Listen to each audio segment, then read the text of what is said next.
Hello, hello, everybody. Good evening, Minsk. I can hear you. More applauses. Yes, thanks a lot. Thanks a lot, guys. And today and now, I want to show what I bring here. This is paper plane, and this is our symbol of freedom to chatting with each other without supervision. Do you know this Telegram was banned, and I try to solve this problem, and I want to present Nuchat. And my first question for you: what happens when you use usual messenger, group messenger, to chat with each other? And usually I perceive that it happens like your phone is connected with other phone, but it's not true. What really happens in real life? So what they do, they listening you, they tracking you, and they could shut up you. And my question for all of us, and because your messenger is centralized, so if anybody could control these central servers, they can do anything with your messaging, and they can stop or ban your servers. And I want to ask you, do we still need a middleman in our chats? No, great, yes, and then I want to present Nuchat. It's an amazing solution because it uses strong data encryption ensured by NuCypher. Let's applause for this technology because it provides really decentralized key messages. And in comparison with different other messages, you do not need to provide phone, email, KYC integration, just create a key pairs, and that's all. And you can choose really many data providers because nothing, really nothing depends on them. You can use Dropbox, Google Sheets, Twitter, anything. And of course, all group chats are encrypted by default. So fast, simple, secured messages for team and individuals. And how it works, you just choose a data provider, you share links, and other peers join to you and start to exchange messages, and nobody listening, nobody tracking you. And if they try to shut you up, you really should change your data providers and continue your chatting.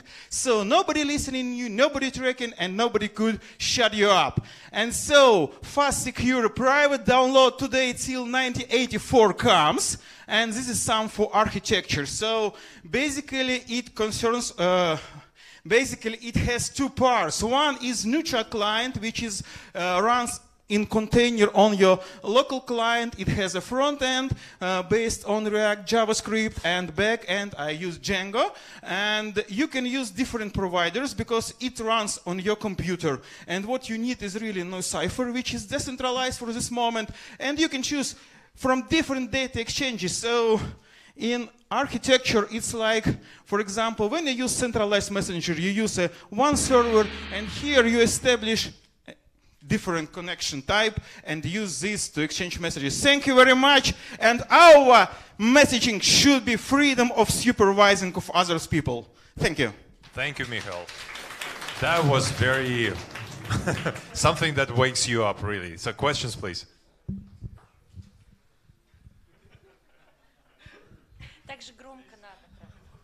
Sorry, I have no questions at all. I want to thank you for great presentation. If you are as good programmer as presenter, you have to take 4 from 3 points. I try to teach my skill. Thank you for your warm words. Why didn't you integrate any decentralized data providers as well? I try to start with IPFS, but when you use IPFS, when you put some data, for example, a JSON to this network, you get a hash. So to use updating file, you should use IPNS. It's like a DNS.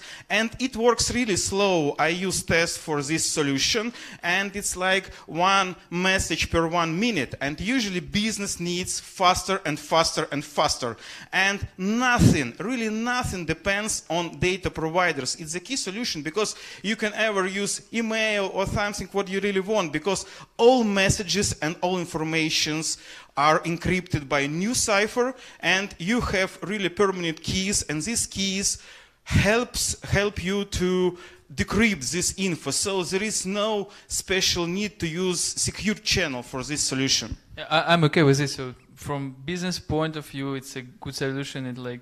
But to place gigs of decentralization, I think you should also consider some, just to tick a point, Yeah. I know, but it's a kind of, I think I called it like a half decentralization, because as you can see, there is no central server for this exchange. So each team could set up this private server, and so there is no high load for this solution, for example. And it's decentralized also, what I really want to tell, because when you set up a lot of servers worldwide, it's safe.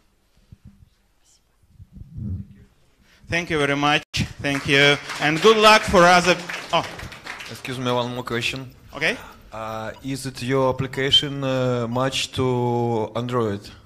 No, now I test on notebooks because the provided library was written in Python, and there are some technical challenges to run Python on Android, and it uses cryptography, so I have no time to start it in mobile devices. But anyhow, I think when they deliver such kind of JavaScript library, I could use React Native to transfer this message to mobile phones also. Okay.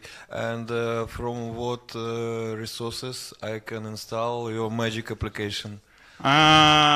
Now I create a prototype and it works, and the idea is that you will download a Docker container and run it on your computer for this moment, but later we could think how simplify this process, because there are no such so much client who understand how run Docker container, of course. So it's was more like experimental things, but I think it could have such demand from people, we could improve this solution. Great. Thank you very much. Yeah, thank you very much. Bye. One more question. Oops. So how can they listen us if we use end-to-end encryption like one in Telegram? I can tell you, when you use group chats in Telegram, you never use encryption, because you use encryption only private chats in Telegram. Yeah. Yes, but no group chats. No secured group chats in Telegram. If you can show me how to set up end-to-end encryption in Telegram for a group of people, it could be really great, but now it doesn't have. Basically, we only have to trust Telegram, right? Yeah, only two people could be connected in trust way in Telegram. It's true. And anyhow, the major problem with Telegram, what happened in, I think it was in summer of 2018, when our government started to ban Telegram network. And it's a problem, because they can do this because Telegram uses centralized servers. And here nobody knows about your data connection channel. And why can't they ban your network?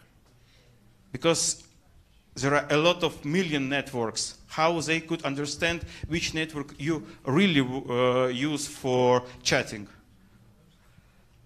I guess there are many ways, but okay. Thank you. Thanks very much. It looks like this presentation really required a lot of questions and clearing. So yeah, 30 seconds for the vote.